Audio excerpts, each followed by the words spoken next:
ready, Commissioners? I'm ready. Good morning, everyone, and welcome to the Clackamas County Board of Commissioners Issues and Updates on October 15, 2024. County Administrator Gary Schmidt, would you please take the roll? Yes, thank you, Chair Smith. Roll call, Commissioner Savas. Present. Commissioner Schrader. Here. Commissioner West. Here. Commissioner Shull. Here. Chair Smith. Here. All commissioners are present. We're starting today. Chair, if you'd please convene as the Housing Authority of Clackamas County. I will recess as the Board of County Commissioners and convene as the Housing Authority of Clackamas County. This is request for consent agenda for the Housing Authority of Clackamas County. Housing Resident Commissioner Ann Leinster is not able to join today, or she's not here yet. We'll get started. Item 1, approval of an amendment to an intergovernmental agreement with Home Forward for resident services for public housing families. Amendment value is $112,550.28 for 6 months. Total agreement value increased to $227,500.41 for 1.5 years. Funding is through Supportive Housing Services funds. No county general funds are involved. Rod Cook, Director of Health, Housing, Human Services. Go ahead, please. Good morning, Commissioners. Home Forward's Resident Services Specialist, in partnership with HAC, are crucial in assisting public housing residents, preventing evictions, navigating complex systems, promoting housing stability, supporting youth, and connecting them to essential support services that empower and usher them towards self-sufficiency. This contract, if approved, will also extend the agreement by 6 months, aligning operational timelines with the fiscal year. Questions or comments? Seeing no objections, thank you. Thank you. Chair, would you please convene as the North Clackamas Parks and Recreation District? I will recess as the Housing Authority and convene as the North Clackamas Parks and Recreation District Board. This is the North Clackamas Parks and Recreation District. First, a general update, and joining the table is Kia Selly, the Director of the North Clackamas Parks and Recreation District. Commissioners, you have provided some feedback that Kia and I have heard, and so under my authority as District Administrator, we are creating a new fund within the North Clackamas Parks and Recreation District finance accounts called Property Acquisition Fund. And this fund will house the resources, the income from the 2 recent purchases or sales you are about to make of Parks property. One is the Wichita Center, which you already made earlier this year. Excuse me. Okay, sorry. And the second is what you're going to discuss shortly, the sale of the former Clackamas Elementary School to Clackamas County. The approximate sales of both those buildings is $5.8 million, which staff is going to place in this property acquisition fund until further direction by you as the board. But just want you to know and the public to know we're creating this fund to house those 2 specific sales so that money is in one place for further direction by the board. The ultimate goal would be obviously for property acquisition in the future. So I just wanted you to know about it. Happy to answer any questions or seek your feedback, but that's the plan. We'll move forward unless you have any concerns. Commissioner West. Gary, thank you for that. Can you just, for our benefit, explain why that is a prudent and smart thing to do, and what is the benefit to the Parks District to have that? Maybe that testimony is coming, but I'm curious about the strategy around that. Thank you. Kia, would you mind answering that, please? Thank you for that question, Vice Chair West. So with the 2 recent sales, as Gary was describing, we have an opportunity actually to purchase parkland in park deficient areas that are a priority for district development. So it's important for us to, in a sense, sequester these funds and this opportunity to provide increased access to parks and recreation for district residents. Okay. Commissioner Savas. Yeah, just to give my colleagues a little bit of insight, at the last district advisory board, not the advisory board, but the board of directors meeting at NCPRD, Mark was there and Martha was there, I believe. The idea, I popped that idea out there, and a number of the DAC members that were there and those that learned of it afterwards seemed to be quite supportive. In fact, at the last DAC meeting last week, it was also discussed. So, but there is in the unincorporated area in particular a deficient number of parks and areas in which they're basically park deserts. And if we don't use these funds, it's a shame because we thought that the sale and acquisition of these parks would give us the resources or add to that. So it just seems to be a logical move to commit these resources to trying to fix that deficiency and have money available for property acquisition when the time and place is right, so. Any further, Commissioner West? Could the funds be used for parks that do exist that are under-maintained or don't have sufficient amenities?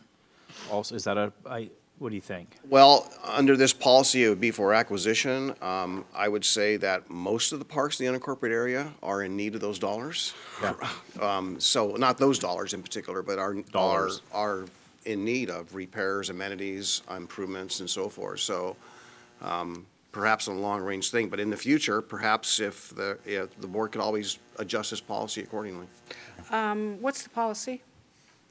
So not a policy rather than just you've delegated to me authority to create funds within our finance structure to house certain dollars. And so I this is don't want it just, to be misunderstood that we passed a policy today that says this is only for acquisition, when there may be a greater need to redevelop an underperforming park.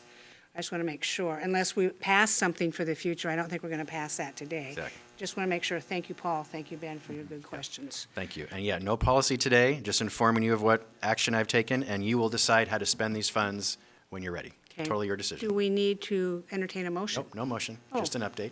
That's too easy. Thank you. Thank you, All right. Commissioners. Still, we are still with NCPRD. Next are two requests for consent agenda.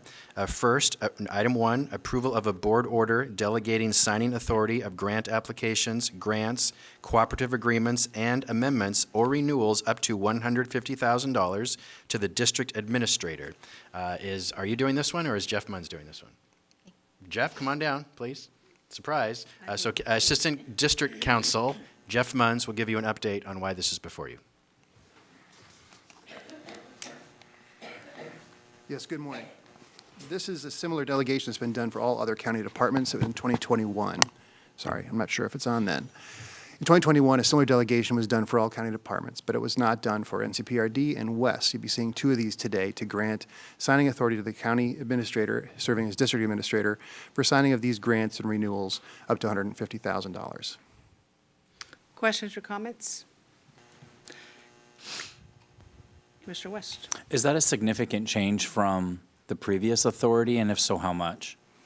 Previously, the signing authority rested with the board only. In 2021, there was discussions with finance and the administration, county admin, to talk about efficiencies of processing of these grant applications and smaller grants that come in throughout the course of the year.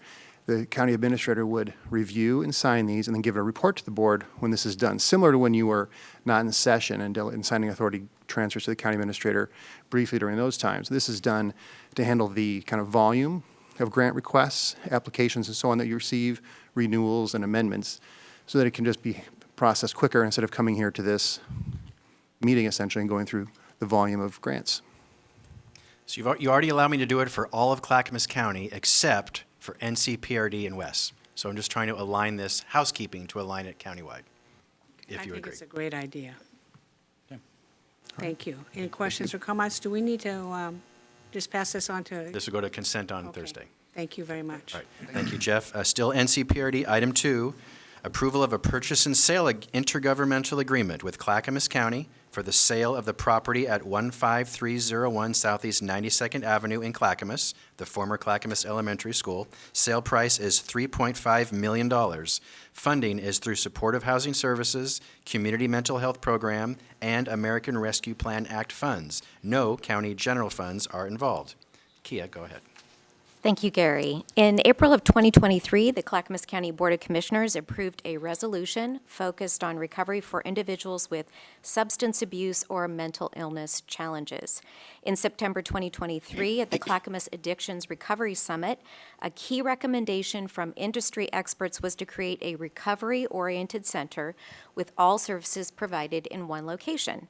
I'm here today to request board approval of an intergovernmental agreement authorizing the sale of the NCPRD-owned 6.3-acre former Clackamas Elementary School property located at 15301 Southeast 92nd Avenue to Clackamas County for $3.5 million. The intent of the sale, again, is to realize the county's vision for a recovery center with the full continuum of care. The sale of this property will be finalized on or about January 1st of 2025. NCPRD, as Gary mentioned, will actually put the sale proceeds into a property acquisition fund to, again, increase parks and recreation access to all district residents, particularly in park-deficient areas. I'm happy to answer any questions. Questions or comments? Yes, go ahead. Question, Chair Smith. Now, is there going to be an extended discussion on this morning? You are also going to discuss this as Clackamas County in a second, but no, we just have the two consent items. So if you have something to share, this would either now or under the next. I think I'll save it for the Clackamas County. Is Cindy Becker's going to present that part? I'm not sure, Cindy or Rod or both, yes. Okay, thank you. Commissioner Savas? Yeah, so I just want to mention, I know I had a lot of folks reach out to me during the Wichita Yeah. matter and also during this one as well. And I think that we have treated both these properties as far as the valuation pretty equally in the sense that while the market value, if you look at the tax assessor's office, is this high number, when the school district back in 2018, when we acquired these properties, realized that these properties had a number of challenges, the buildings and structures, so it was actually a negative, and because of inflation, the cost of these renovations is now even higher than it was in 2018. So that's kind of held or tamped down the actual market price, if you will. And we know we did search out that and get an opinion of the value, and we certainly learned that those realities were learned in the Wichita property sale negotiations as well. So while it seemed really nice that maybe both those properties were worth about the same amount of money, if you look at that $8 million number, the reality is that the realistic price, market price, and the other thing that's really important to say, and I realize it's not in these talking points, but it doesn't have to be. There was a claim that there was someone out there who was willing to buy the property for $8 million. That turned out to be, that was not realized. It was not a real offer indeed. So we want just to let everyone know that we paused and gave it a considerable time to see if that would actually materialize, and it did not materialize. So therefore, there are no other offers other than what the Housing Authority or the county is doing here. So with that concludes my comments. Thank you. Commissioner West? Also, we did an extensive assessment of the property, not just an appraisal, but we had a property inspection done to look at those deficiencies in an old tire building. It's a beautiful old building, but it is definitely not without its very expensive issues and mitigation needs. So we really did do our due diligence over a year of potentially talking about this in executive session if this is something that could be realized, and really tried to be very fair-minded to the district and also addressing the critical need that we have here in Clackamas County regarding the substance abuse crisis and homelessness crisis that we all are tasked with dealing with here. So I just want to add in that we know in great detail what the deficiencies of this property are. And, sometimes when you see on your tax assessed value as a market value is not at all what the real market is. We all look at those statements when we get them at our house in November. And, what you end up probably are able to sell that actual property for is not necessarily what is on that is the assessed value on your tax statement. Anybody who's been through the purchasing of a property understands those discrepancies. So I think we're trying to be fair here, and we found kind of a good spot for that to move forward. So I appreciate those comments, Commissioner Savas. Commissioner Savas? Yeah, one last thing. I mean, if this was a bare piece of dirt and had no buildings on it, it would have wouldn't have a lot of maintenance costs for us to carry this property. But Kia, what is the annual or monthly cost to maintain this building, keep the heat on, and all the other things to make it not safe, but to secure the property? Thank you for that question, Director Savas. I don't have the exact figure with me today. I can provide that by email, but suffice to say, given the condition of the building, which is in poor condition, and the size of the site, NCPRDs does spend a significant amount of time and money on that property. We actually, in the past, have had a third-party vendor manage the building for us because it has complicated systems and it's a large building. And then our crews have managed the site, mowing the site, keeping it secure, keeping it clean and clear of debris. It is a big undertaking for a property that is over 6 acres. So it is very significant in terms of the cost of operations and maintenance, particularly for a site that is not currently activated as an NCPRD park site.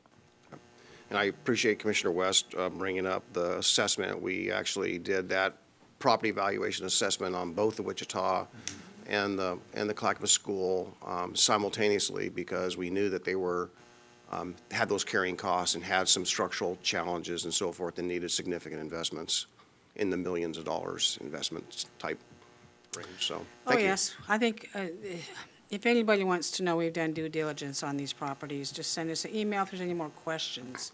Kia, how old is this school? What year was it built? 4 years.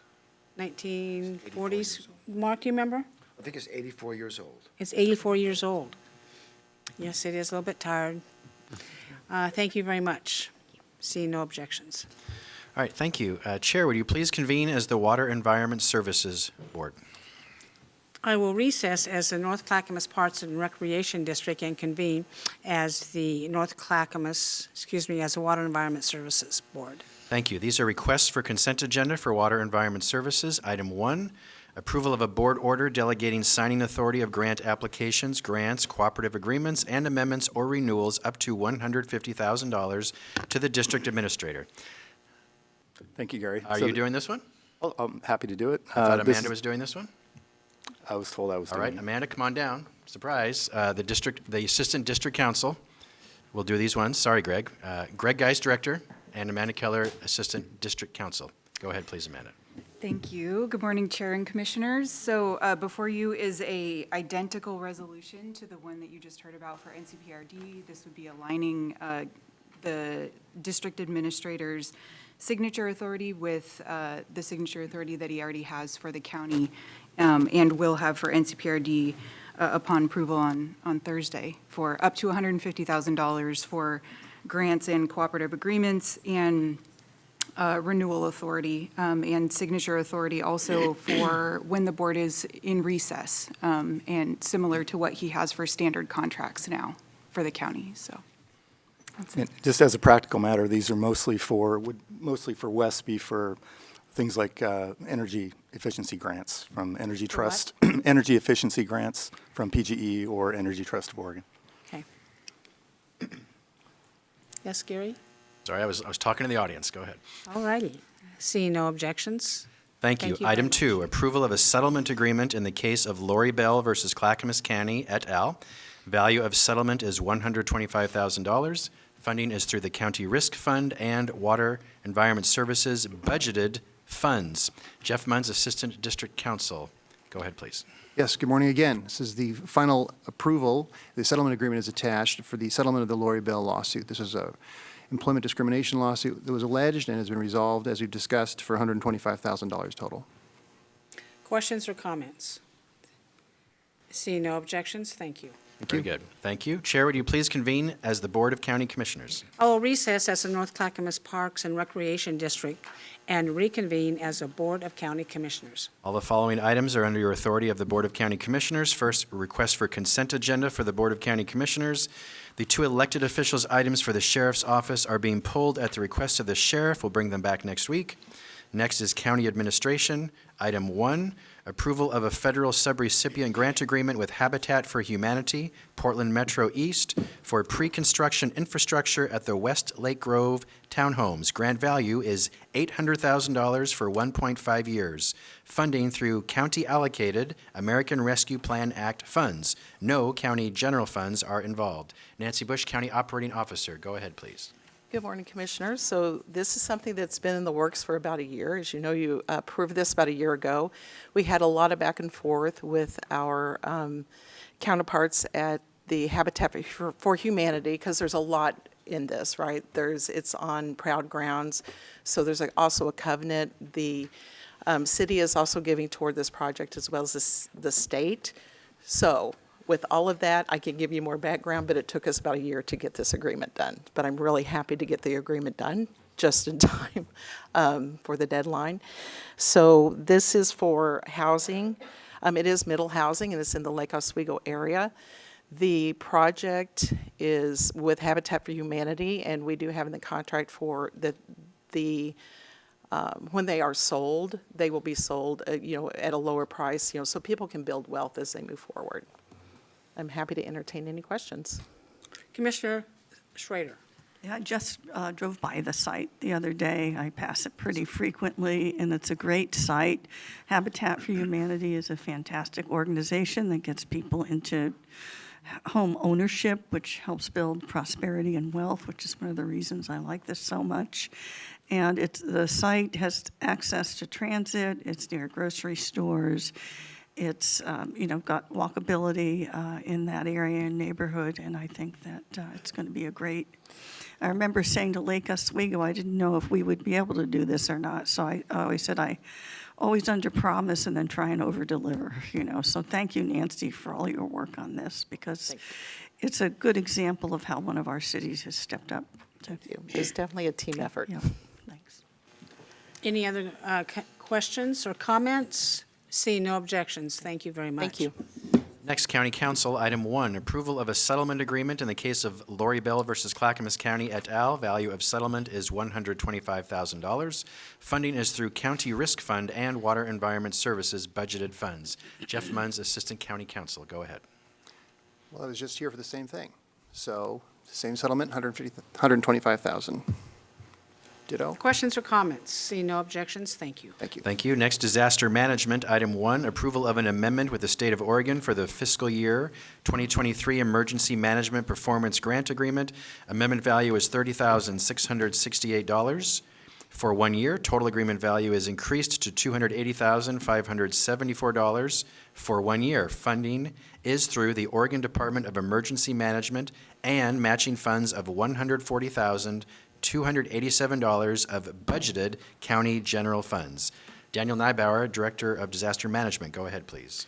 Good morning, Chair Smith, Commissioners, and Administrator Schmidt. This is a grant that we have every year that has fluctuating value. This year, the state had a little bit more money and was able to allocate that to the counties. So this is an amendment doing that, and also a small correction to the first amendment that had a clerical error in it. Questions or comments? Seeing no objections. Next, Health, Housing, Human Services. Item 1, approval to submit the annual consolidated application for the United States Department of Housing and Urban Development Continuum of Care Grants. Total application value is $6,893,194 for 1 year. Match requirement is 25% of the awarded amount for a maximum amount of $1,723,298.50. The county match obligation is funded by Supportive Housing Services funds and $142,763 in budgeted county general funds. Rod Cook, Director of Health, Housing, Human Services. Go ahead. Good morning again, Commissioners. This request is essential to secure ongoing and new funding for homeless services for Clackamas County, including rural areas. It includes both competitive and non-competitive elements for community partners and county programs. Each submission for the competitive projects has been rigorously evaluated and ranked following our consolidated plan, HUD priorities, and the objectives of Clackamas County. The selected projects are highlighted on the certification page, reflecting our commitment to impactful solutions. The non-competitive components of the application encompass essential funding for continuum of care planning activities in the management of our homeless management information systems, HMIS. And basically HUD will look at the full package, and what it does is it funds the county directly on our pieces of it, and then it funds the nonprofits on their parts of it directly. And this year's request includes an increase of $1.1 million from the previous year to enhance our services starting fiscal year 2025. Questions or comments? Commissioner Scholl. Yeah, Mr. Cook, this 6.9 million for 1 year, is that a reduction in previous years? Do we see this HUD money shrinking up at this time? Well, actually, we're increasing our ask by 1.1 million, so this would be an increase for us. Okay, thanks. Pretty good. See no objections. Thank you very much. Item 2, approval of an amendment to the Revenue Intergovernmental Agreement with the Oregon Health Authority to fund public health services. The amendment value is $612,356.27 for 1 year. Total agreement value is increased to $12,097,806.27 for 2 years. Funding is through the Oregon Health Authority. No county general funds are involved. As we approach the end of the state's biennium, the Oregon Health Authority typically issues amendments to allocate additional funding to program elements. This practice occurs routinely to ensure our resources are effectively managed throughout the life of our agreement. These housekeeping amendments are submitted in batches to streamline the process. This amendment provides additional funding for public health services and will effectively rebalance available resources across program elements, ensuring we can continue delivering vital services. I have a breakdown here if you want to hear them all, but I believe they were in your packet. Martha? That's what I was going to ask, and if it's in the packet, I'll read it to save time. Okay, make Yes, sure I have it. it's a list of about 7 things if you. Go ahead, just Let's do- mention the second. Well, it'd be good for the public to hear it. Okay. So here's the anticipated funding breakdown for the program elements. And I'm going to do rough numbers, but 1.5 million, 1,517 for infection prevention training, 65,492 for city's readiness initiative, 152,335 for public health emergency preparedness and response, 31,921 for maternal, child, and adolescent health, 240,000 for school-based health centers, 38,860 for reproductive health community participation and access, 57,063 for public health modernization implementation, and finally 25,166 for overdose prevention for the opioid program. Thank you. Further questions or comments? See no objections. Item 3, approval of a purchase and sale intergovernmental agreement with the North Clackamas Parks and Recreation District for the purchase of the property at 15301 Southeast 92nd Avenue, Clackamas, the former Clackamas Elementary School. Purchase price is $3.5 million. Funding is through Supportive Housing Services Funds, Community Mental Health Program funds, and American Rescue Plan Act funds. No county general funds are involved. Cindy Becker, Project Manager in County Administration, and Rod is still here. This is the time now, Commissioners, for you to ask your questions or comments on this project. But first, a quick staff presentation. Go ahead, Cindy or Rod. I'll do my piece for the record. It's going to sound a lot like Kia's. But in response to the escalating drug crisis in April 2023, the board implemented a framework to address addiction, mental health issues, and homelessness. As a result, a recovery-oriented center with comprehensive services was recommended at the Clackamas Addictions Recovery Summit in September 2024. We propose developing a recovery center on the former Clackamas Elementary School site, which spans over 6 acres. This campus model will integrate treatment, housing services, and additional recovery activities, addressing the critical barriers to housing and stability for those at risk of chronic homelessness due to substance abuse. This agreement with North Clackamas Parks and Rec District will facilitate the acquisition of the property at 15301 Southeast 92nd Avenue in Clackamas for $3.5 million. Due to the multiple components the Recovery Center will bring to this community, funding for the purchase will come from $1.5 million from the Supportive Housing Services, $1 million from the Community Mental Health Program, and $1 million from the American Rescue Plan Act. Your support is crucial in making this transformative project a reality. Good morning, Commissioners. Am I on? Yes. Oh, great.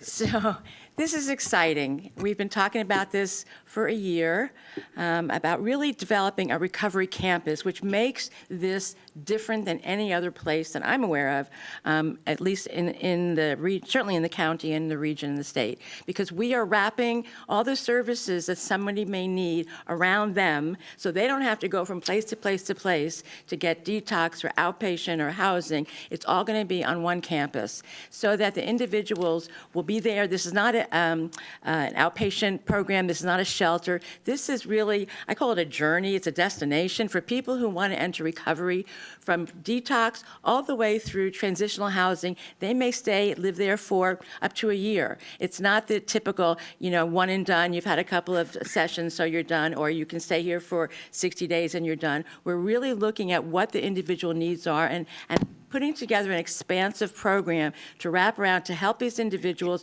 go through their recovery journey and go back to the community. So this is something that I'm excited about. I know you're excited about. And it's something that is going to make a lot of difference to communities, to families, and individuals in the county. Be happy to answer any questions. This is a great time. Thank you. Once we acquire this property, can you outline the next steps? Sure, thank you. So we have issued what's called a NOFO, a Notice of Funding Opportunity. It is the intent of the county to provide the seed money for the one-time startup construction costs. And so we are doing, a NOFO is a way of giving out grant dollars, and we are, it's like a request for proposal, but it's for grants, and we have sent this out to the community to, we're seeking a provider with deep experience in this space. So we will have proposals from providers from the county, from the region, from wherever, to not only build the space, but operate it. And so these one-time dollars from the county will go towards the development, and then the state's Medicaid program will pick up the operating costs for those individuals who are eligible for Medicaid, and for those who are not, the state has funds, behavioral health funds, for those individuals who don't have insurance. So the next step is to select a provider. It is our goal to have that happen before Christmas, hopefully at the beginning of December.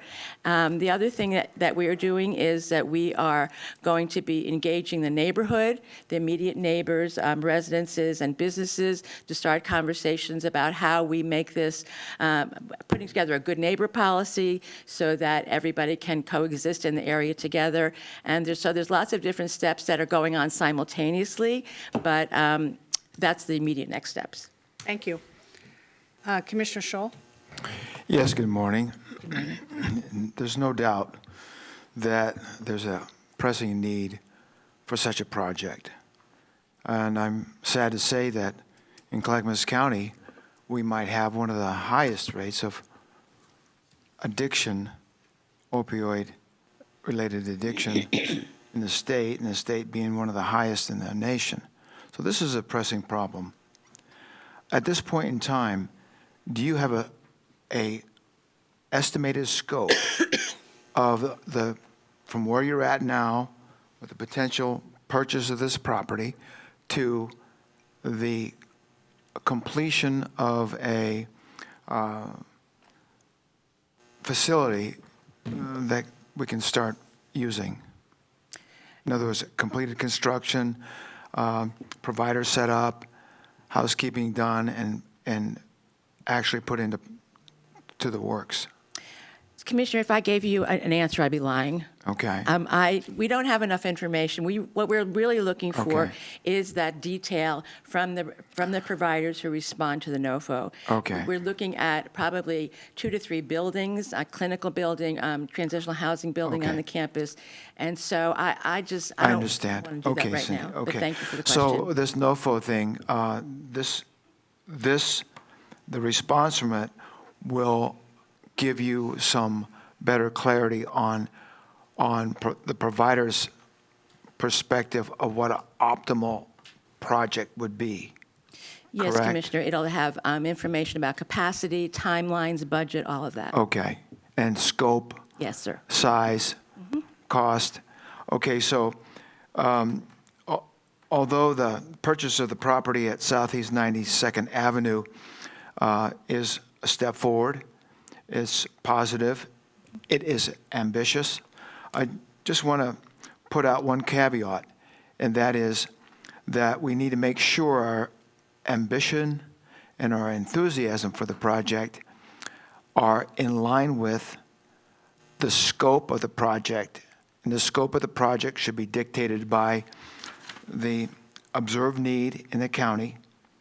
Okay, so we don't build something of a scale that's under the need and regret it, or something that's in excess of the need and then regret it because it's going to be too expensive to operate. So there's some big challenges ahead, and so that's my concern. And finally, that your finished product will be in accordance with the county's ability to financially sustain and operate it into 10, 20, 30 years in the future.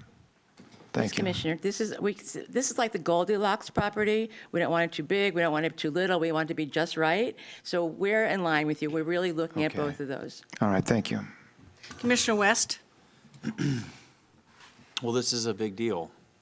You know, anybody right now can look outside their window and see the crisis we face. You can go to Google, you can look at just the headlines about Oregon.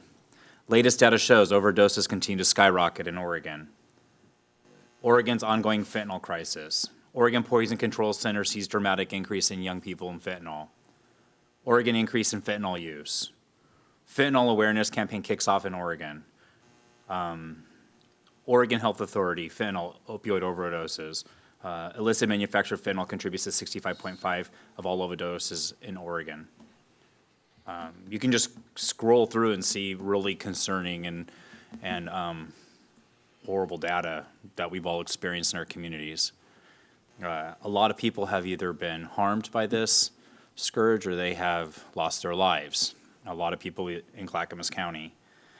So I'm really proud of our staff, Cindy, and H3S. I see Rod, your crew here, and a lot of people who have worked on this, to work with this board, to be a little bold, a little big, and a little audacious in how we're going to do it the Clackamas County way.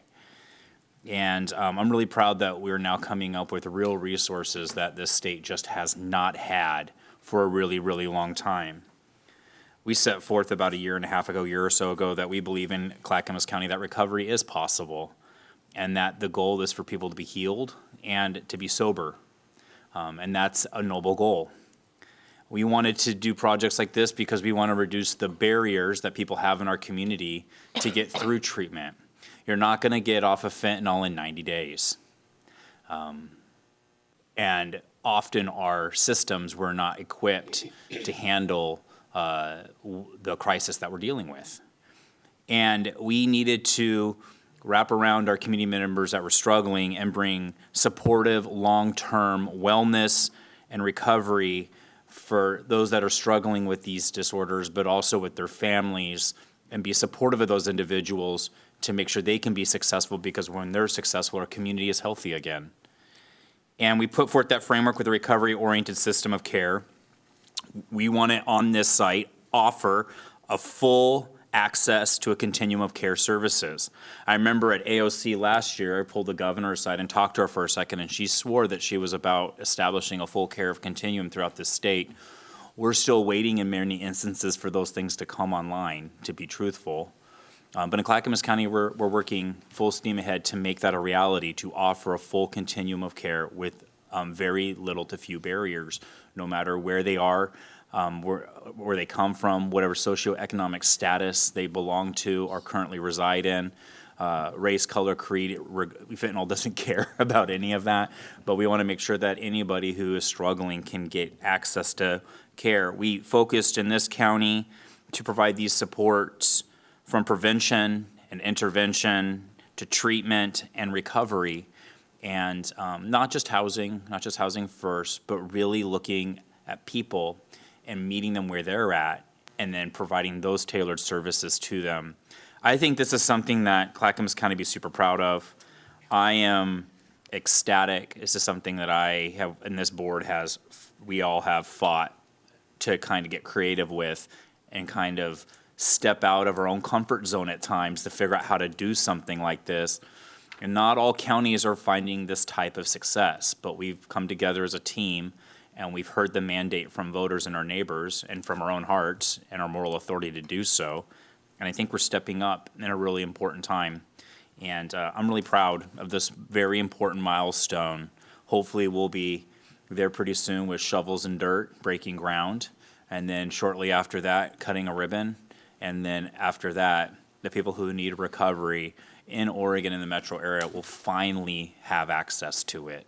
And we're not asking questions or walking slowly. We're moving as fast as we can to provide life-saving help and care to people. So thank you to everybody that made this moment today possible.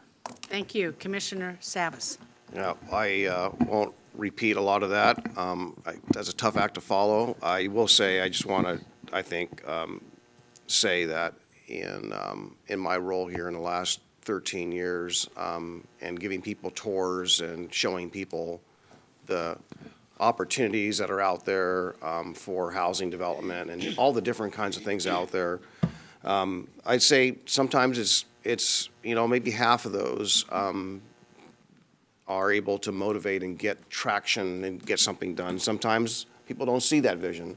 And it was just about a year or so ago that I gave Commissioner West a drive and showed him not only this particular property and what I saw as an opportunity, but also other challenges and properties in other different areas that aren't even touching this world of recovery or supportive housing services. But and took Chair Smith and I went for a drive there as well.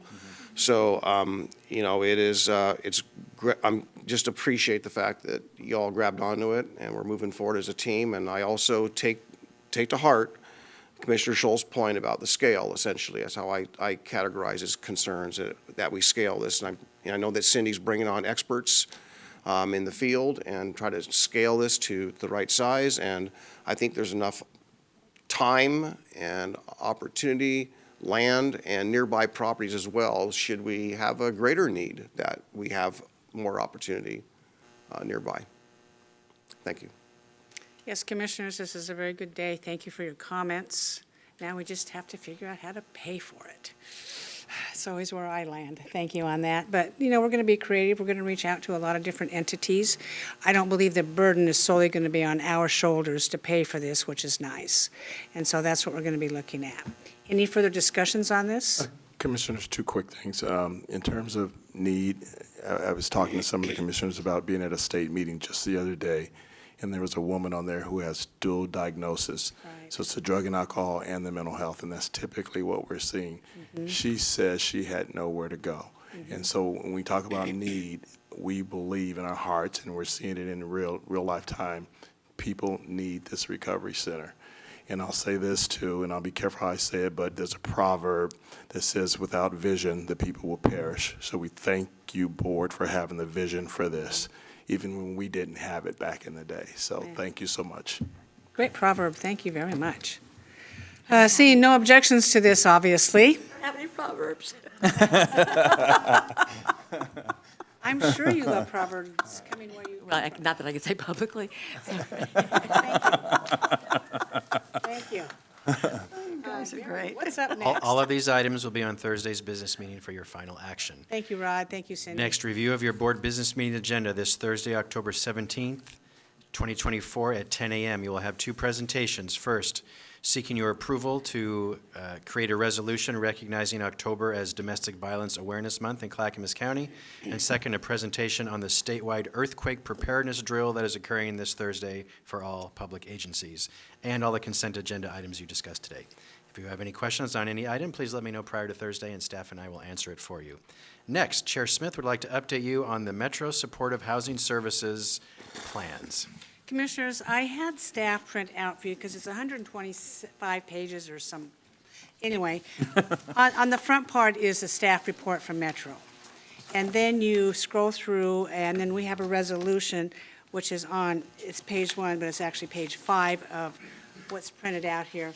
I would like our attention to be on this resolution, okay, going forward. Of course, there's going to be things in here that we don't like, but I think I need to update you. Last night, we had a meeting with the tri-chairs and the president of Metro to talk about this resolution. We just had it yesterday. Going forward, we have key staff. We're going to go through it today for hours, and that consists of, I believe, Andrew Naylor, who helped author the original IGA, Emily Klepper, our policy advisor, and is it Adam Brown? Yes, and Rod, and also Jane Vetto, our counsel here, has also reviewed this and made notes on it as well. Last night, it was very interesting. The other two chairs really don't how should I say this? Appreciate this document, okay? They do or don't? They do not. They do not, okay. They do not. Actually, there's some stuff in it I like, being involved in it, and, you know, I can opine on that.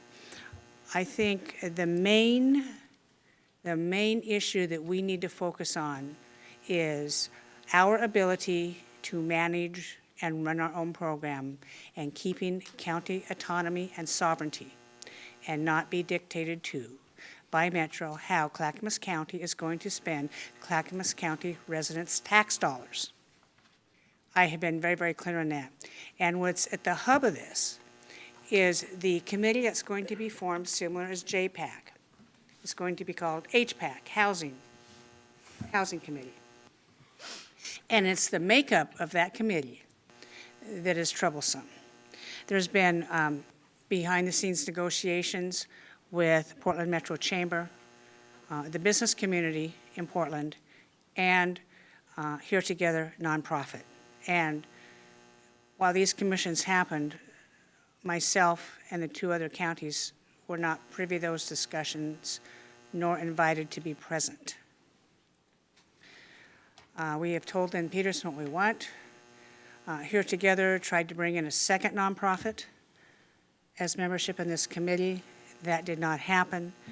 And all three of us are of the opinion, how can a nonprofit sit as a governing board on the governance of this and still take monies and administer a program? It is a conflict of interest that Metro's own auditor said should not be done, okay?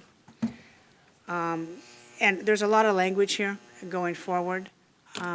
It's a jumping off point. Let me put it to you this way. It is definitely a jumping off point on what's going to happen. Oh, that's the wrong notes. So, last night, Washington County made amendments to this that Lynn Peterson is going to incorporate to the meeting this Thursday. This document instructs Metro to write a second resolution outlining what the program is going to be, the tax cut and the governance model, to be considered and voted on by December sometime. We have two opportunities. We have until this Thursday, and after Thursday when we vote on, we will have a very much larger opportunity to offer what we think needs to be added or changed. Now, the meeting is this Thursday, and I can attend and testify. It's going to be very hard for us to come up with a huge amount of talking points by then, but I would like to hear from commissioners, if you've had an opportunity to read this, to give me what you think, and then I can take that forward. I know this came out fast, commissioners, but you know that's the way we've been playing on this. Metro Council meeting on Thursday, testimony will be taken, and the item will close at 1 p.m. according to my, who's first? Paul, go ahead. Yeah. Well, needless to say, I shared this before, I've got a lot of concern, and I hearken back to my learned experience in life developing programs and processes and procedures and so forth, and learned one thing is that unless something's failing considerably and universally everywhere, you don't make a wholesale change like this or present potential change in it. You don't disrupt it. You make fine-tuning adjustments as it goes, and this is a bridge too far, the way it appears. And maybe I'm reading between the lines, So where I read the whereases, I think there's some whereases that ought to be there that are not there. And that's really to speak to some of the successes where it's working. And also some whereases where it's not really talking about some of the state roles as far as the gaps that exist that are really going to make, I don't care who manages it or what it's done, they're going to make these efforts successful or not, right? If we don't address the gaps. But I really focus on the last 3 pages, starting on page 4 with be it resolved. That's where I always, when I read resolutions, be it resolved, and it kind of really talks about the intent. And, you know, the part that I think it really upsets me a little bit and really it begs a lot of questions is page 7, the very last page, and whether that is 3E3 or F or G, but I'm just going to read what I 3E, highlighted. F, and G, just a Last minute. page. Got it, okay. Go ahead, Paul. So it reads, be advised through its Technical Advisory Committee by a transitional subcommittee of current non-elected members of the Supporting Housing and Services Tri-County Planning Body for up to 2 years to aid in the transition of existing regionalization efforts. I want to get an explanation of what that means. Transition of existing regionalization efforts to the new structure. Okay. I mean, again, to aid in the transition of existing regionalization efforts to the new structure. And then on down below, I won't read it all, but G, this oversight and governance structure. Now they're saying governance, right? And things that I think of, Chair, you already said one thing, is if it's not made up of electeds, then I think it's a conflict of interest. It's made up by recipients of the dollars. Number 2, to me, it's a clear abdication of our elected responsibilities. If we don't have, you know, really decision makings on the spot. I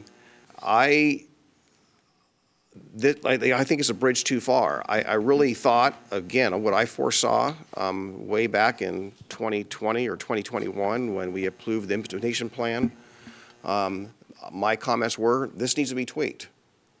Tweaked, not wholesaling thrown out, right? So this to me is another complex layer of government, and we have been successful, all things considered. But I think the biggest thing here is, you know, this is premature. I feel it's premature to again, make such a huge change. This will be a disruption to the whole, we won't know what's going on. We're going to lose time and effort. While there's some things in here I think are, you know, are interesting, and I wouldn't argue, there's a lot of stuff in here that is just too much. It's absolutely too much change.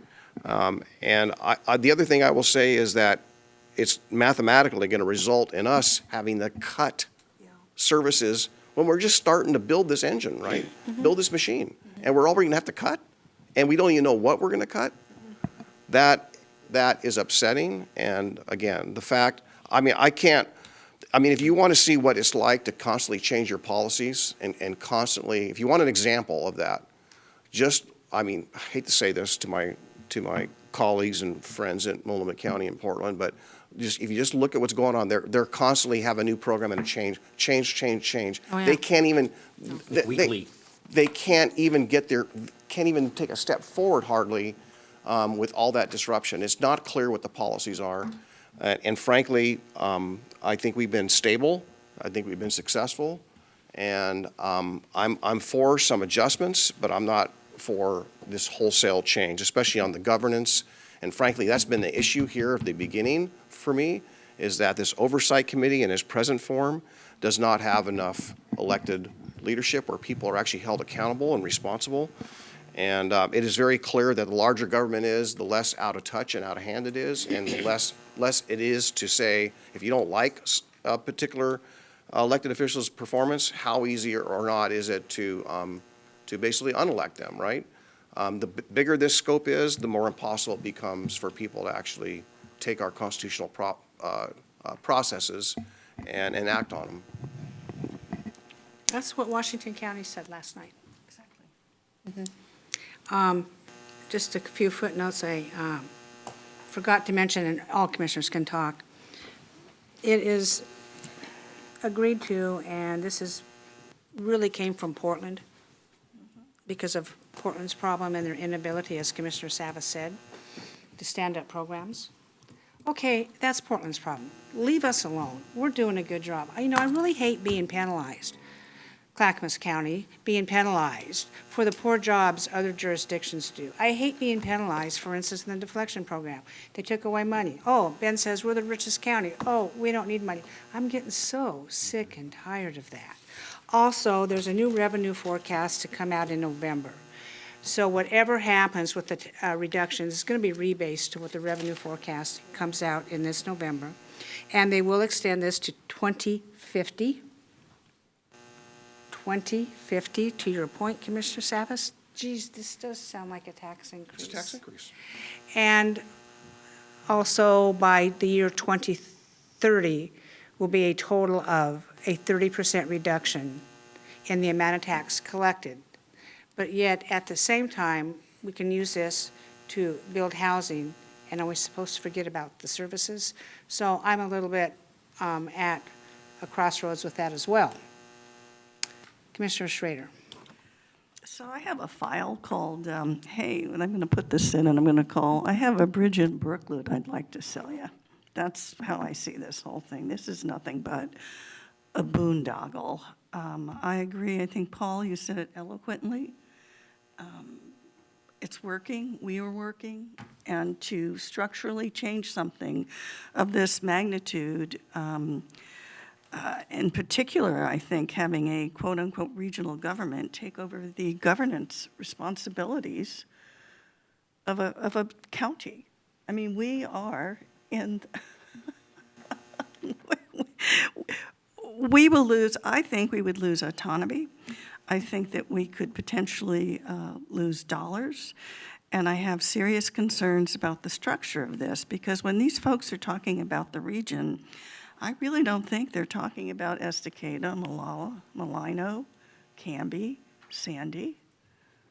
Do you see what I'm saying? There are structural issues with this. As a county, we are responsible for housing and services across the wide range of geography that we span. No one has been able to give me a real idea of what regional means. Does it just mean within the urban growth boundary of Metro? And if so, what does that do to our opportunities and abilities to serve an entire county if dollars get siphoned and programs, in other words, are instituted, and we will be competing with a quote-unquote regional government for HUD dollars? That's my concern. So I agree with Paul. I just think, and I have talked to Christine Lewis, who I have a lot of respect for, and I have told her I don't agree with this at all. I think it's scope creep in the worst sense. I remember when this first started, when I was on MPACT, I thought it was scope creep then, and now I'm seeing that, that notion that I had then, that this was going to get bigger and more draconian, is playing out the way I thought. I really don't think that we need another layer of governance, because we are competent to do what we do in terms of gaining dollars for building housing and gaining dollars for the services for which we are very grateful. But remember, one of the things that I got into quite a bit of trouble for was I did not oppose or support the initial measure, because I kept saying, does this mean that we can have additional dollars freed up so we can work with the folks in our rural communities that are also suffering from these issues of homelessness, houselessness, addiction, the full 9 yards? And to my knowledge, there was a big, huge fight about that. So the regionalism, given what our county is, urban, rural, suburban, and wild, only applies, to my mind, just one section of the county. It's not that it hasn't done good things, but our job is to govern the entire county. Anyway, those are my thoughts, and I just think this is premature. But we may have to push back pretty hard on this one, Commissioner. Thank you. Who's next?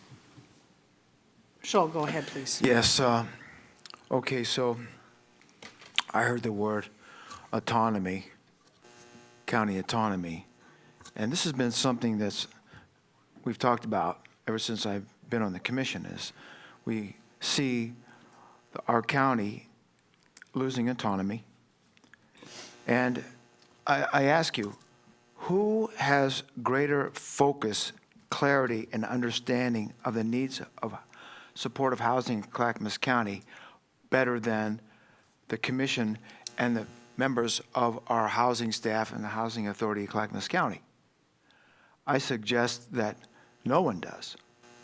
And in this document here from Metro, the idea for them to engage with housing practitioners and subject matter experts to make decisions on what's going to happen with supportive housing in Clackamas County sounds like it circumvents the role of the elected representatives of the people of this county. Again, who's better to decide on these housing issues better than the Board of Commissioners and our Housing Authority and housing staff in Clackamas County? The other thing that is troubling to me is that in 2020, when the Supportive Housing Services measure passed, it didn't fly too well amongst the voters in Clackamas County that were inside the metro taxation boundary. They didn't like it. And now they're going to be asked to entertain the idea of extending it out to 2050. I think that'll fly like a lead balloon, in my opinion. The other thing, too, is, and this has been mentioned already, how is it that Metro can be fine with Clackamas County having to get a rope around addiction recovery and the giant responsibility and the scope of work of building a addiction recovery center like we talked about this morning? That's okay for us to do. Right. But we can't deal with building some supportive housing, which in my opinion is probably much less complex a project. Maybe not less complex in scope, but definitely in complexity. So the other thing too is, how is it a government entity that was stood up to take care of our Metro Zoo and Garbage. garbage and recycling, all of a sudden become this giant, all-encompassing octopus of a government, reaching its tentacles out to transportation, housing, garbage, what the lions at the zoo are fed, and a host of other things. What is the cost of a new HPAC at the Metro government? How much of our supportive housing services dollars, what percent now will be sucked up by a new Metro government machine, a new department? How much? What's the cost? Will it be enough to build X number of supportive housing homes, projects? I don't know. This document doesn't tell me what the cost is going to be. Again, and finally, I challenge any suggestion on the part of Metro that they have knowledge about building supportive housing that's more acute, more focused than does the Housing Authority of Clackamas County, our housing staff, and, if I may say so, the members of this Board of Commissioners. Thank you. Thank you. Commissioner West?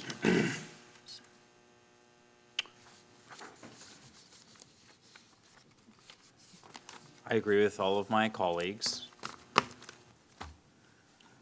Why is Clackamas County way more successful at housing vulnerable populations than Multnomah County? The data is clear. That is not a hyperbolic statement. We have housed more people than they have housed and got them through stabilization. Then it's not close, and we're half their size. And we're the county that said, we don't quite trust government with this big initiative. for the SHS tax, but we're the most effective county in the state in managing the crisis because we still stepped up as adults do that want to solve big problems. We have done that. The truth is, the voters said yes to it. We're part of Metro, so we got to work. We didn't bitch and moan about it. We tried to be bold and audacious in our efforts. We've talked about some of those things today, which we're excited about. But why? Why is there a difference? You know, I can I think it's important to look at somebody's worldview. I say this often, but the worldview is the presuppositions and beliefs that inform someone's actions, and then those produce outcomes. We have a different worldview informing our work in Clackamas County, a different philosophy that guides us than at the core of what they're doing in Multnomah County and Portland.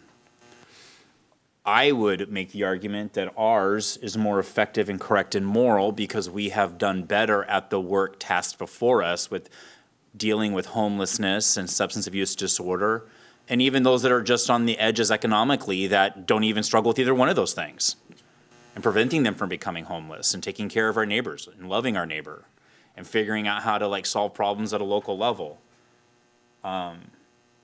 It infuriates me that large grifting NGOs may take a regional authority against the elected representatives. Having great staff at a local level is hugely important for us to be effective, but they are not the elected representatives of the people. The elected representatives set the vision. The elected representatives set the policies moving forward. We're the voice of the people through their representation. They elected us to do those things. And it is undemocratic to abdicate such things to a larger bureaucratic monster that's more like a blob that just wants to take more and more and more, and it's insatiable. That's not appropriate. That's not what we were tasked with. And I think we should fight like Hill to say we will not be judged by another county's inability and broken worldview. Judge them by the fruit that they have. Judge them by the outcomes that they're producing. Do that. It's not that hard. Just look at the belief system informing their work. And I think it's that simple. I'm quite concerned that we're going to have our legs cut out from under us just as we are really gaining steam. And I don't want to see that happen. I don't want to see big, good efforts derailed, and that we're finally doing the work that's necessary to get ahead of this crisis because Metro and Multnomah County, or we're being judged based on Multnomah County's efforts, Metro can't resist the effort to become bigger and more insatiable as a government entity, and Multnomah County can't govern its way out of a paper bag. I'm quite concerned by that. I don't know. I don't know. We may not all agree on what efforts we should do moving forward. I know that the business community in Portland has a lot of fatigue, and I know that they've seen a lot of their tax dollars wasted in some portions of the metro area, not all. So it's hard to be totally judged to make policy based on one county's inability to not chronically fail. I don't know. I don't want to see wholesale changes. I want to see more local autonomy. I want to see more capital investment in infrastructure to build the resources necessary. I want more local flexibility, and I want to continue to do the good work that we're doing. Maybe we should have a resolution that allows the two functioning counties to have some type of accountability and oversight on a non-functioning county. I think electeds should not abdicate their role. And I want to continue to do the good work that we're doing in Clackamas. I support everything that's been said, but I'm really concerned by this. This has just come out, so I'm still digesting it. I'm still scribbling. We're all scribbling on our forms and highlighting and have a lot of notes about it, so I'm sure there's more conversation. But, Chair, I'm really concerned, and I don't know how we fight this or what friends we have to partner with, but I think that we should get ready for war. Thank you. Commissioner Savas, you're up. Just a couple things. As I'm listening to all of you and thinking this over a little bit more, I guess I'm really wondering what the problem is that they're trying to fix. Yeah. Right? What is that problem? And I don't, I can see that they've got problems, right? And I would say maybe it's not Metro per se, maybe it's Maybe it's a one government out of three, or four, if you want to include Metro into this whole thing. I don't know. But all I know is that, you can answer the question why, and why now. And the other one, too, is that all along this whole thing, I haven't had any Metro councilor come and ask me, by the way, what do you need? Yeah. Yeah. Right? What do you need to be successful? And I would tell any of them right now, I think if we could actually work in lockstep, go to the state legislature, say we need more resources for mental health, addiction, all those things. We need resources for some of that infrastructure that goes along with that. We need things like adjustments in civil commitment. We need adjustments in the threshold for someone to be certified in the mental health industry. These are state policies. We could work in lockstep, hand in hand. And I think about the disruption, not only, if something like this were to happen, but just think about how long it's going to take for the city of Portland with this whole new governance structure change to actually sort things out. There are probably 2 or 3 years of spinning in circles before they sort all this out. And that's just another side conversation. I don't, I see the issue about, providing services and monies and supports for the cities or with the cities. We're already doing that. Yeah. And we'll continue to do that. They're part of the solution. So again, why aren't they asking us what we need? And as opposed to telling us that they're going to just wholesalely going to change the structure and take away resources and actually result in cuts. I think that's nonsensical. You want to follow up? Yeah, I want to say, by the way, that supporting local cities, I don't know, over a year ago, that was a Clackamas County idea, so congratulations, Metro, for noticing. We already are doing that. We already are in conversations with our cities. We're already doing a local community approach because we operate in a recovery-oriented system of care. It's in the definition, look it up. It's called good governance. I also am going to be very skeptical and distrusting of any authority given to Here Together. As I came on as a new commissioner, I was very skeptical of the relationship that they tried to establish early on with me. And then as I come on board, they have a very suspect relationship, I believe, with this board. And we should not forget that. When this board was trying to be very judicious and cautious with the money that was supposedly maybe promised by Metro, and Metro couldn't figure out how to get the money out initially. We all remember in the media, it was like yesterday, we can remember. Oh, yeah. It was 14 million, you're getting 24 million, just spend the money and we'll come up with it one day. And Clackamas County is like, slow down. We don't need to move so fast that we spend a bunch of money that we have no promise on how much it's going to be or what we may be in the hole with.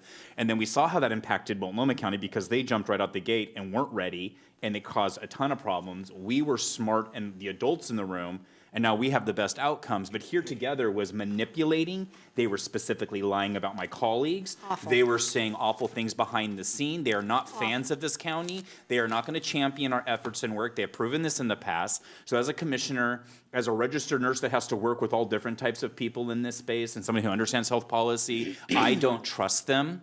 As somebody that works in a trusted field that cares very much about this population, I do not trust that NGO. That feels more like a grift than they actually do feel like a problem solver. And I've said this, and I'll say it out loud. If Here Together did not exist, we would not recognize it or notice at all in the efforts that we're doing in Clackamas County.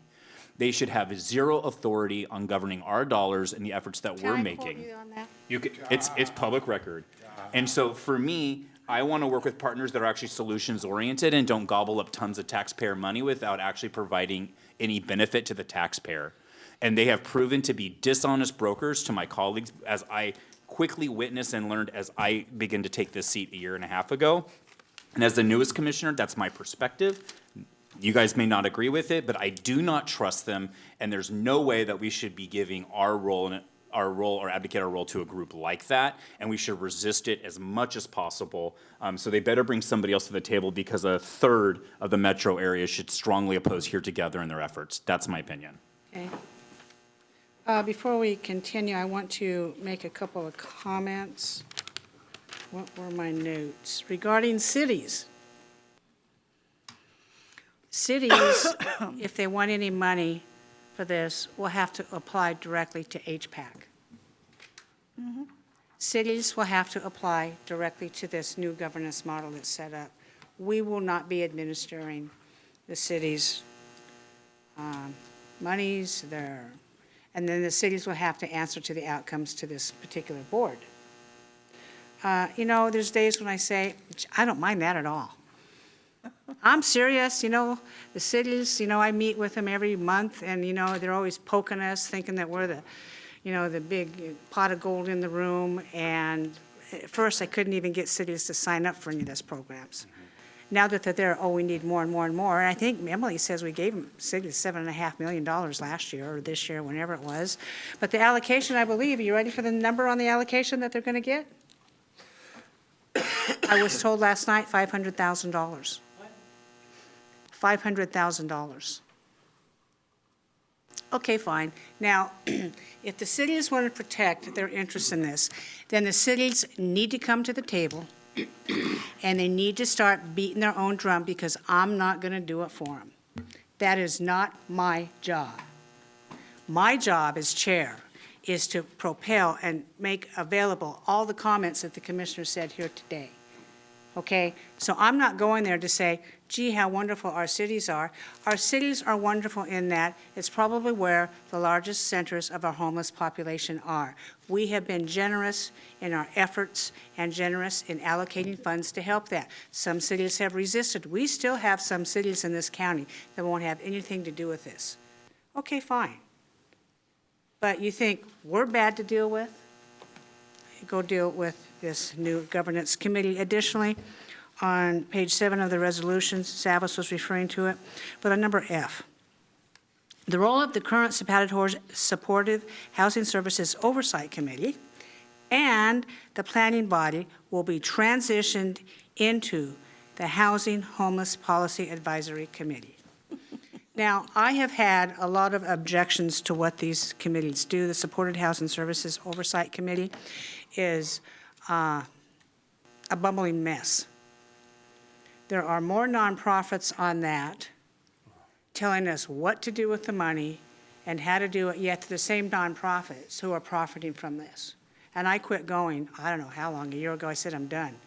It was 3 hours, every meeting is 3 hours, and you sit and you listen to these people bloviate. They haven't the faintest idea, and I'm glad that's gone. I'm going to be honest with you. I am happy with some of these governance changes. Also, the Tri-Plan Body Committee, all these committees are way, way too big to be effective. So if we're going to create the HPAC, it needs to consist of elected officials, subject body experts in the room that can do this, because we have developed a playbook somewhat in the last several years. We entered this without no best practices, no playbook. We can offer that to this committee. It's going to be passed, commissioners. Now, you can sit here and you can complain and jump up and down, I want this and I want this. But I will go on Thursday, and what I'm going to do is I'm going to tell them, this is what my commissioners say. And I have written down a lot of your comments. And I'm going to say this, okay? We need to change this. And by the way, the first governance package that came out that went to the tri-chairs, was it a month ago, Emily? I can't remember what it was. I went through with my edits. I gave it to Gary and Emily and County Council, and they wrote the edits on. It says, no, we can't do this because this will risk our HUD dollars, and if you are a HUD recipient of monies, you can't have a regional housing authority. Lynn took that out. She didn't know that. She didn't know that. So I feel my job, if it's going to pass, is to make it less painful as possible, okay? Because we just can't stay here and do nothing. The other two counties did not make any edits at all, but Lynn Peterson accepted 100% of our edits. And if you think this is bad, you should have seen the other document. So I suggest that now, over the next several weeks, that we think about exactly what we don't like in this document as much as we can. Commissioner Schrader. Yeah, I'm not going to make a long statement, but I do want you to ask, please, Find out. I mean, I was here when you think the cities are bad now. It was the war of the worlds across urban, suburban, and whatever, okay? But thanks to Commissioner Savas, and I was on the ground floor of this, we now have the C4 subcommittee that actually is relatively functional with across the entire county of at least getting in alignment with our cities. And I think, Ben, you serve on that now, right? And I remember it was not like that. It has professionalized, and we also include members of our unincorporated areas. So I want my question to be to these folks is, do they consider our rural cities as part of the region or not? I just want a yes or no answer. Nope. Nope, but I want to hear it from Oh, them. okay. You ask them if, Yeah. okay, ask them, yes or no. Part of Because the I- region-wide. Right, because I'm telling you, I see this as a structural problem with how we equitably, although I don't know if you like the word equitable, but how we work with all of our cities to solve their housing issues, and the fact that rural, urban, and suburban issues, and even the frontier issues, are quite different. And the fact that they would not let us supplant money, I guess was the word at the time, that if we had additional monies for the urban areas, we could move ahead. Now, they monkeyed it around as if it sounded like that could happen, but that was a bunch of baloney, too. So please, ask that, because Okay. I want that. Right there. No, I want that clarified. Thank you. Commissioner Savas? Yeah, well, this whole thing on this regional approach, the regional approach in this region it was working. You've used transportation as the example, whether or not it's working. I tell you it's broken, and I don't think we have to look very far to see about whether it's the disproportionate number of investments or it's the lack of modes or options that our citizens have or the lack of transit, however you want to look at it. What measuring stick can we say under the umbrella of regional transportation that Metro provides, is it working? And I think I'm concerned that it's going to be just as disproportionate in this realm of housing supported services and housing under this regionalization model, if that's what they're going to be doing, as is transportation. So I don't have much confidence. I challenge you all. I'm going to say this. I'm going to look at each of you. I challenge you all to be there Thursday, and each of us testify.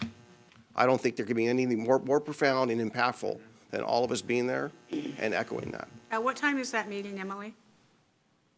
1 1 o'clock? o'clock. Okay. So, Commissioners, we have a business meeting at 10. Commissioner Savage, you have a very important other duties that you're doing on Thursday. And at first, I thought it was at 10 a.m., so let me know if you're going to be there or not, and I won't repeat your talking points. But if you're going to be there, I don't need to talk for you necessarily.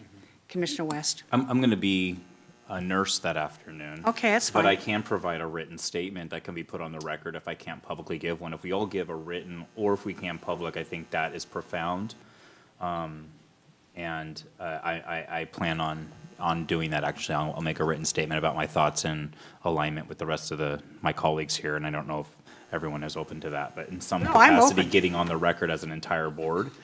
And I also wanted to make a question, Ms. Vetto, I hope that we are overturning every possible legal opportunity to gum this up and to be a fly in their ointment. So that's my personal opinion. The board has not directed you, but I hope that we are really being aggressive here in our opposition to how this is being presented moving forward. Oh, they are, by the way. I brought in county council from the very beginning. So remember, there's two parts to this. There is the part where Metro will write this up and have it panned supposedly by the end of this year. Then the second part is the referral to voters. Depending if we like that or not, that's our next battleground.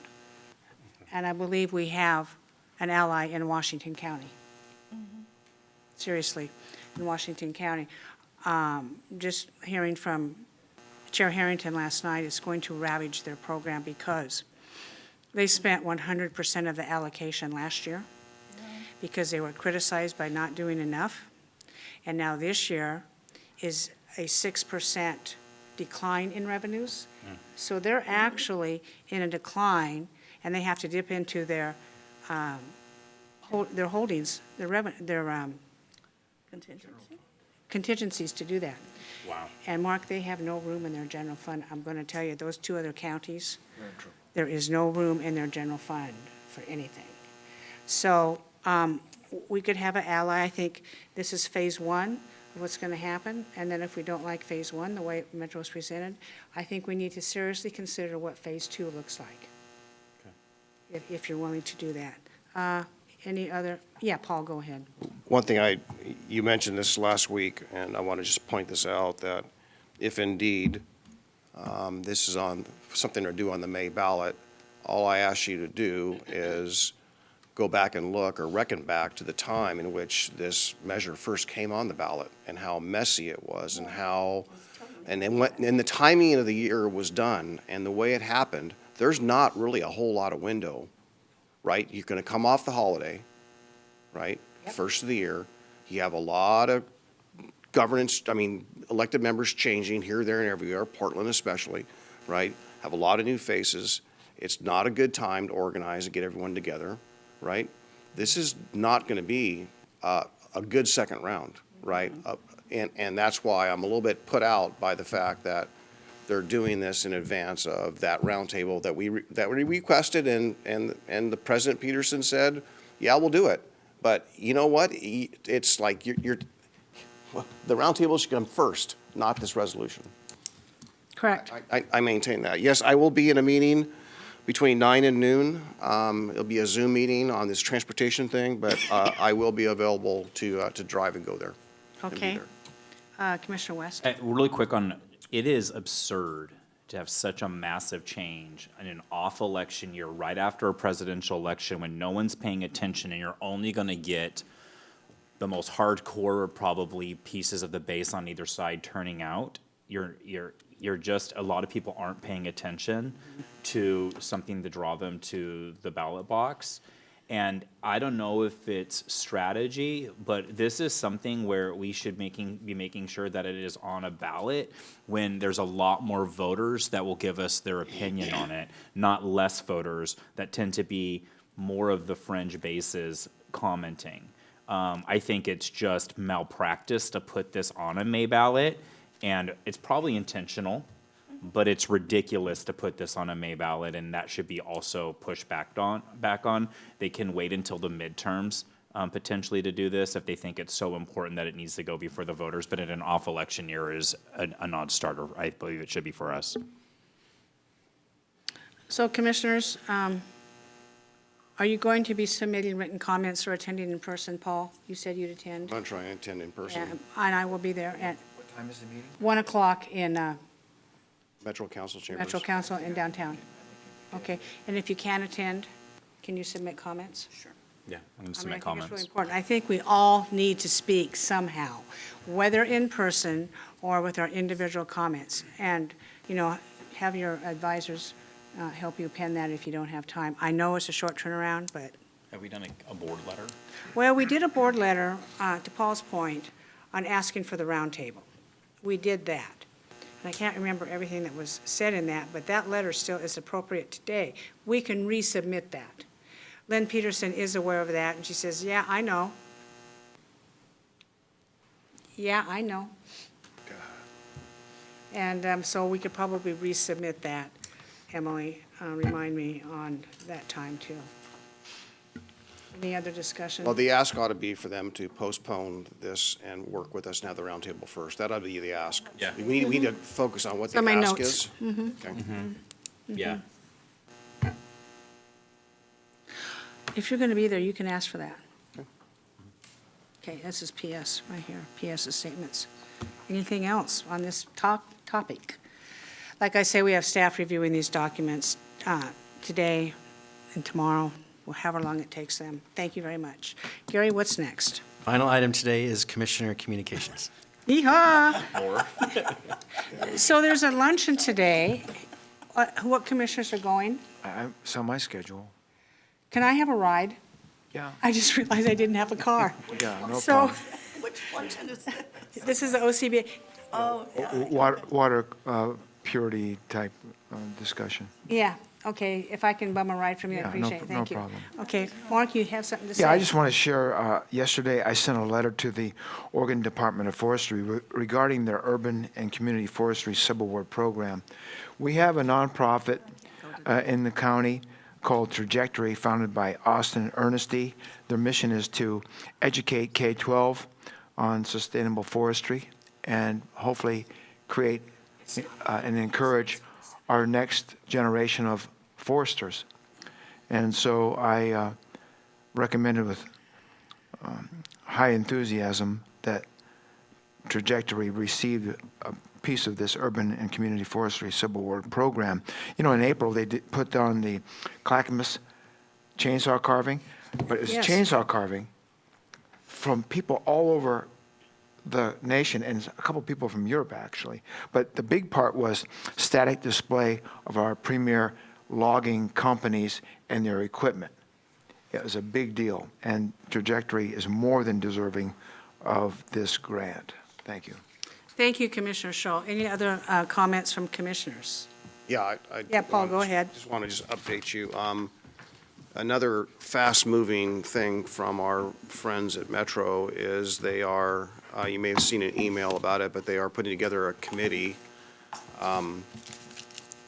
in which they're going to be venturing on this 2050 vision, right, from the 2040 vision. And it appears that it will also be very little elected representation and another similar kind of a setup. So the applications are out there, as I understand it, only one elected official from Clackamas County. That includes cities, so it's not county only, or districts perhaps, but I'm not sure exactly. I think it's city county. Only one elected official is going to be appointed by the Metro Council, not us, but the Metro Council. They'll pick. So want to let you know that we'll be discussing this tomorrow morning at the C4 Metro Subcommittee and see what city councilors either have applied or not applied, or I don't think any of us have. I know that we have a lot on our plate. If I don't know, I get a sense that there's much in the applicant pool from Clackamas County. I may submit, even though I'm a little bit overtaxed on time. But all to say that I just want to just alert you to that. And Paul, why don't you go ahead and apply, see if you get chosen. If you can't do it, do you have the ability to have another commissioner stand up for you in your stead? I don't know. I don't know they do how they're proxy going type to, I don't things? know how they're going to do this. But again, it's moving fast, right? And it does not appear that of all the members, I'm not sure, like 21 members. You can imagine if there's only 3 elected officials from the county cities, that's not a good number. It reminds me of T-2020, where, at least there were maybe 6, I think, elected officials at least, maybe 7 or 8, but it was woefully inundated with folks that are, represent certain groups and maybe some CBOs as well. I don't know. I don't know how it's going to go, but I would like to see, frankly, younger people there. I mean, if you talk about a vision to 2050, I think it makes sense that you would bring in a lot of some youth and some people from all around the region with all diverse opinions, and not try to find. So I don't know You what. guys looking at me to do it? Well, I'm open to it. yeah, you're younger than I am. Clearly. You're more wise than I am, though. And you bring such a wealth of experience, Commissioner. It comes with the gray, so you're getting there. I got a little. Yeah, it comes there. Yeah, talk to me about it. I'm not opposed to it. That'd be great. Yeah. Thank you. Thank you very much. See no further business before this commission. Oh, Last comment for so I attended the AOC Health and Human Services Steering Committee this week. They had some, I'll be honest, some just very alarming presentations from the state of Oregon. A lot of the stuff that we have vehemently opposed here in Clackamas County was being presented by the governor's office. as things that are quite concerning. One moment was I believe she was originally out of Multnomah County. She came up and talked about how they want to promote safe use policies. And I don't know if you guys know what safe use policies are, but basically you can use any drug safely, including fentanyl and its analogs, as you have the right resources. This is also the worldview and philosophy that informed Multnomah County to provide boofing kits. We remember that was in the news, There's no safe right? use of these So we're going to substances. give safe use supplies. Now, needles are different because you're stopping the transmission of bloodborne pathogens that can spread throughout a community, but there is no ethical or moral or use for giving people the ability to do drugs anally or to smoke or to have the pipes and the tinfoil to smoke fentanyl in our streets and use our streets as an open-air drug den. And so there are policies coming out of the state of Oregon that they presented before AOC. I asked the staff for, excuse me, could you please explain to the county commissioners here, how do you safely use fentanyl? And I got the hems, the haws, and the word salad as an answer. And she was indignant that how dare I have such a question, because she's so knowledgeable as somebody in policy work, as a bureaucrat. She became a little contentious, and which I think is inappropriate for any staffer to be contentious with us as electeds. They're there to inform and help us, not to debate us. But that was quite concerning to me, some of the language that I see coming out of those presentations. I felt like I took 3 steps backwards. I left quite dismayed out of that AOC meeting, coming from what was coming out of the state of Oregon. We need to be aware of that, and we need to push back if we start to see those policies going into the next legislative session or coming through the Oregon Health Authority or however they may be disseminated. But I want to make you aware, we're not done fighting some of that more radical ideology that we've seen ravage our urban areas up and down the West Coast. Chair, can I just say one? We got to go, but hurry. Okay, you got to go to lunch. I can talk on Thursday, don't worry. You know, there's a lot more time on Thursday. I think that's a good idea. Okay, thank you. Seeing no further business before this commission, we are adjourned.